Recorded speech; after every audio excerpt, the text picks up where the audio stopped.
People often ask me how I got into fundraising. Well, it wasn't a straight line, but it was one of those things that was in my bones from the very beginning. I started when I was at the University of Southern California and I was interning.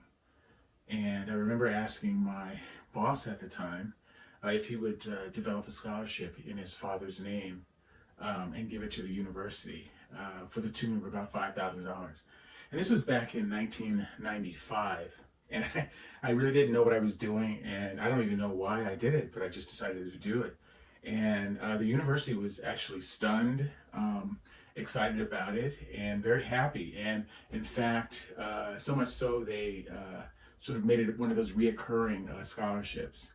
But yeah, I started not knowing what I was doing, but was very successful at the very beginning. And then a few months later, when I graduated and had my first real job, I started the Christmas giveaway at the organization that I was working, the company I was working for in downtown LA. And it was a giveaway where we collected funds and went out and bought food, clothing, and toys for the homeless in the Mission District. And I really enjoyed that, and I organized that every year. And then I organized the Revlon Run Walk for our regional office. And what we would do is we would collect funds or donations for every mile. So someone would give us something like $10 or $15 per mile as we walked the 5 mile or the 5K, I should say. And I organized that. And then my whole world changed.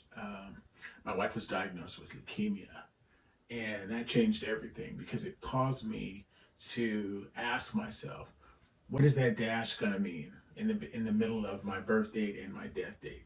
What does that dash mean? What is it going to represent? What is my life?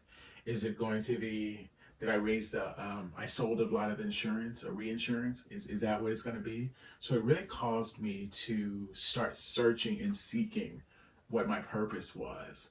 But through all that, I continued to organize the Revlon Run Walk for the offices, for the LA offices. We had two offices next to each other, and it was during one of those 5Ks where I raised money, and basically it was one of those, someone will give you $5 or $10 per kilometer that you walked, and that's how you raised money. And I consistently raised more money than anybody in the office. It was just something that I enjoyed doing. Anyway, during the walk, I was walking with one of my colleagues, and I had heard that she had stepped down from managing the office. And I was asking her, why did you step down? I heard that the pay was really, really good and the benefits were fantastic. And, why would you step down? And it looks great on your resume.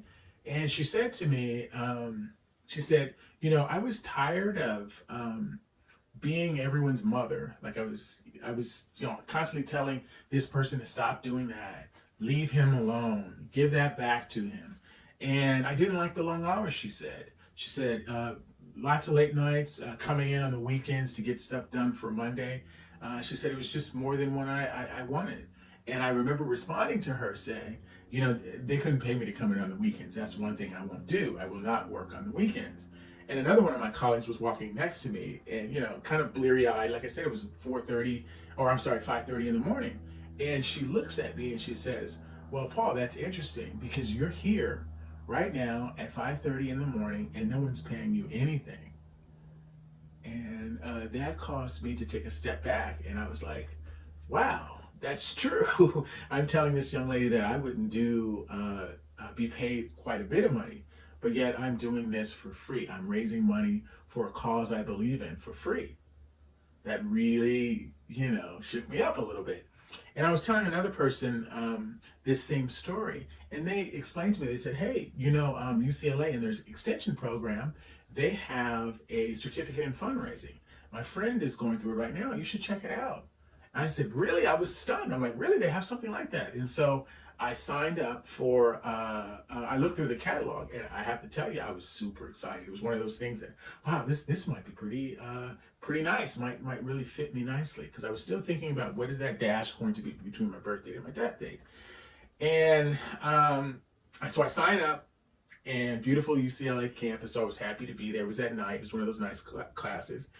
And I got to tell you, 5 minutes into the class, And I said to myself, oh my God, this is what I'm supposed to be doing. And I knew it as plain as day. I just knew it. And so I got up, after the class, and I just started thinking, wow, this is what I'm supposed to. So I looked at all the other classes. I ended up taking all of those classes. And then I actually applied for some jobs, but I didn't really, I wasn't really a fundraiser. I didn't have any real practical or professional experience doing it. And I remember seeing this gentleman that was running the Avon 3-day, and I was absolutely fascinated by the way he was doing it. And I looked him up, and I was trying to get some information on him. The Avon was local, and it was something that Dan Pallotta was doing, and I was just fascinated about what he was doing and how he was doing it, and the high level that he was doing it at. But at the time, they were actually shutting him down in doing what he was doing, his remarkable work. They were shutting him down because they didn't understand that you have to spend money to raise money. But anyway, they were shutting him down, so I wasn't able to connect with anybody there. But I lucked out, and I found a position at USC at their cancer center, and that was perfect for me because that's what my wife was had been battling, and so it was something that I could get behind. And it so happened that the gentleman that hired me, he had gone through the certificate court at UCLA, so he gave me an opportunity to take the position and work there because I didn't have any practical fundraising experience. And so when I took that job, I could not have been happier. But I struggled a little bit because I just couldn't quite find my footing. I did well enough there, but I didn't quite live up to the potential that I felt that I could have. But I decided to go back to school and get a master's in nonprofit administration at the University of San Francisco.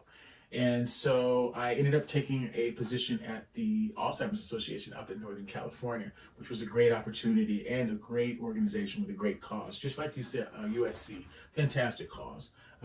And so I took that position.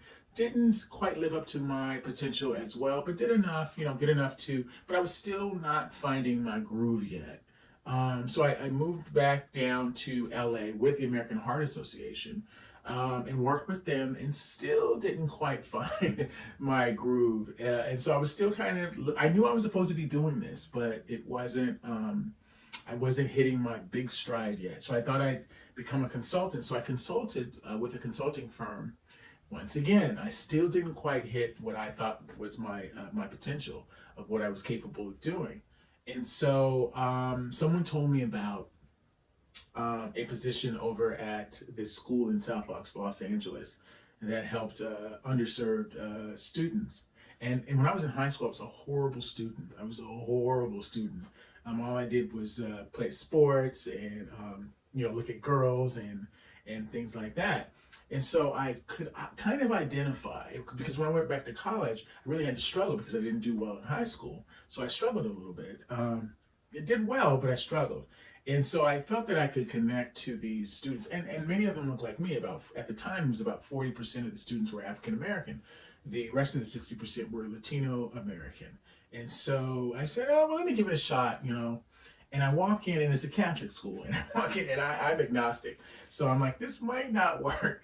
But I walk in, and I sit down with the president, who was a priest, and he's just a great guy. We're still friends to this day. And he's no longer there. He left maybe 3 years after he hired me, but we're still friends. And he said to me, he said, well, this is the school. He took me around on a tour, and it just gripped my heart. Just gripped my heart. And I was like, wow, I need to be here. It was just like that class I had taken. I knew that I was supposed to be there.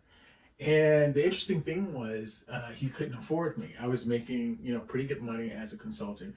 And the person that had left before, they weren't paying that much. But he was creative and smart guy. And he said, tell you what, I'm taking a chance on you. You're taking a chance on me. And he said, why don't we bring you in at X? And if you're okay with that, and then if you do really well the first year, we'll get you halfway to where you should be. And then if you do well the next year, we'll get you the second half. And then within 2 years, you'll be where you want to be. And I was like, that's cool. I can do that. And so we did that. And I did. I did really well. And I ended up, getting to where I needed to be financially. And it also lent itself to a staff member that I still work with to this day. And that links you to finding out what you really want to do, finding somebody that's going to pay you to do what you want to do, and doing it really well. And that's really what happened to me. And so fast forward 12 years later, I'm still there at the high school, and I'm loving it. I'm having a fantastic time. And last year, during a pandemic, the young lady I spoke to and myself, we had a record year. We raised, some incredible amount of money, more than double what we normally raise in the middle of a pandemic, in the middle of an economic downturn, in the middle of social injustice. And we were able to really do some amazing work. So that's how I got into fundraising, kind of not accidentally like a lot of people, but I got into it searching for it, not knowing it was there, but searching for it. And to this day, I feel like I am one of the luckiest people in the world because I get to actually do what I enjoy doing. I remember when I first got the job, 12 years ago, I remember sitting on the sofa and I was telling my wife something about the job, and I'd been in the job for about 6 months. I was saying something, and she was, my wife's a social worker, and my wife is remarkable. She does great work. She's very talented at what she does, very talented. But anyway, I was going on about something at work, and she looks up at me and said, "I'm tired of hearing about that damn job." And I thought to myself, wow, I must really like this job, because I was telling her about something I really liked about the job. And so, and as I was doing that, I became a career coach. I was helping people on the side because, I was able to do both. So I was an executive career coach. And the one thing that I learned was, as I mentioned to you before, there are three circles that you really want. The union of those three circles is where you want to be in terms of working. And that's you finding something you like, finding an organization that will pay you to do it, and you being good at it. And in the union of those three circles, that's where you want to be. And that's at the beginning of your career. But then as you start moving along in your career, you want to also find something that touches your heart, that gets you out, makes you jump and get out of bed and gets you up in the morning. That's the fourth circle. So you want to find that union of four circles. Again, something you're good at, something someone will pay you for, something you enjoy doing, and something that touches your heart or your soul. And then when you're moving on, really you're sort of mature into your career, and you're ready, you're rounding third, you're on your way. And the fifth circle is you want to be giving back. You want to be giving back to society in some way. So I landed all five of those with what I'm doing. It's something I enjoy doing, something someone will pay me for, something I'm good at, something that touches my soul, and something that I'm giving back to society. And so I'm one of the luckiest people in the world. And my associate, she feels the same way about her. She feels like she's one of the luckiest people in the world because we get to do what we do. And that's how I ended up in fundraising. Hi, welcome to my channel, and welcome back to those who've been here before. My name is Paul Hosh, and I've been fundraising for about 25 years. And as many of you know, my mission is to make the world a better place, one nonprofit at a time, one fundraiser at a time. And you can help me by liking, subscribing, ringing the bell, and sharing this video to those who you think that it may help or assist. And by doing this, this helps YouTube know that there are those interested in making the world a better place. So thank you. I really appreciate you watching this video. And before you go, please leave a comment below and let me know how you got into fundraising and how you are making a difference around the world. Thank you and have a great day.